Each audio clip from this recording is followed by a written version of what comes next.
Comment poser un revêtement naturel au sol? Niveau de difficulté, un marteau. Résistants, confortables et appréciés pour leur élégance naturelle, ces revêtements à base de fibres végétales s'installent maintenant jusque dans les pièces à vivre. Ils nécessitent une pose collée pour éviter les dilatations liées aux variations du taux d'hygrométrie de la pièce. Vous aurez besoin de lessive dégraissante, éventuellement d'un enduit de ragréage de sol, de colle acrylique, d'un revêtement naturel comme le sisal, le jonc de mer ou le coco, de décapants pour colle, de seuil de porte, de chevilles.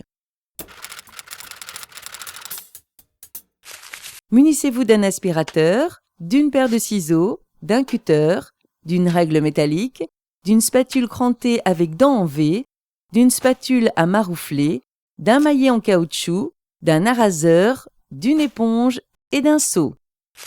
Prévoyez des gants de chantier, des lunettes, un masque de protection, une combinaison et des genouillères. La prise de mesure. Prévoyez 10 cm de plus aux dimensions de la pièce et en tous sens. Si vous avez un chauffage au sol, vérifiez que votre sol est compatible. Préparation du sol. Enlevez tout ancien revêtement. Après avoir dégondé la porte et décollé l'ancien revêtement de sol, assurez-vous que le support est propre. Sinon, dépoussiérez-le ou lessivez-le. Si un reste de colle subsiste, utilisez un décapant pour colle. Le sol doit être absorbant. Vérifiez ensuite qu'il est bien plan. Grattez et ragréez si besoin. Enfin, vérifiez que le support est bien sec. Toute trace d'humidité ou de gras sera à identifier et à traiter avec le produit adéquat.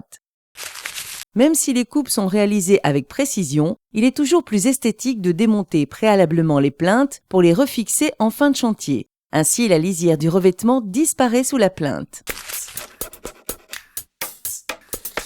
Le placement. Déroulez le revêtement dans la pièce 48 heures avant la pose. Centrez-le en prévoyant un débord de 10 cm sur tout le pourtour. Pour le placer au mieux, passez une jambe par-dessus et tirez tout en exerçant une pression avec cette jambe, vous aurez plus de force. Étalez au mieux en partant du centre vers l'extérieur. Les angles saillants. Au niveau d'un angle saillant, vous devez fendre le revêtement en diagonale pour approcher au mieux du bas des murs. Les raccords. Si un raccord est nécessaire, arrangez-vous pour le placer à l'opposé de l'entrée, il sera moins foulé. D'une manière générale, évitez les raccords dans la zone de passage. Superposez les deux bords du revêtement, raccordés sur 10 cm. Attention, il doit rester des débords de l'autre côté pour les découpes le long des murs. La pose par moitié. Pliez la moitié du revêtement sur lui-même.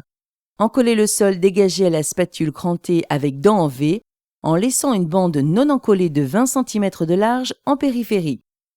Laissez gommer la colle 15 minutes. Replacez ensuite délicatement le revêtement en marouflant à mesure du centre de la pièce vers le bord. Procédez de même pour l'autre partie de la pièce, en apportant là encore un soin particulier au marouflage.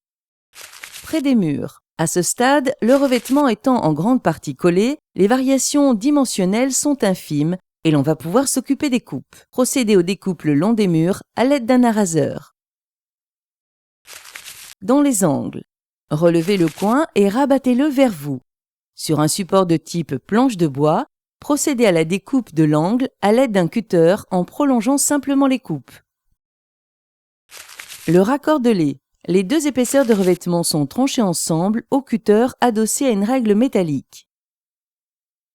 Retirez ensuite les excédents de coupe, encollez, puis rabattez les liaisons bord à bord. Au besoin, des petits coups de maillet en caoutchouc permettent d'aplanir la ligne de liaison. Le collage périphérique. Encollez le sol sur la bande périphérique.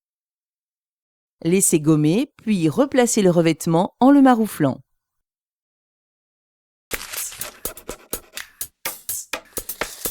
La pose d'un seuil de porte est indispensable pour relier deux revêtements différents, mais aussi pour éviter que la coupe ne s'effiloche au passage.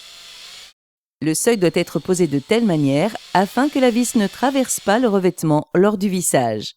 Reposez les plinthes, elles couvriront les coupes.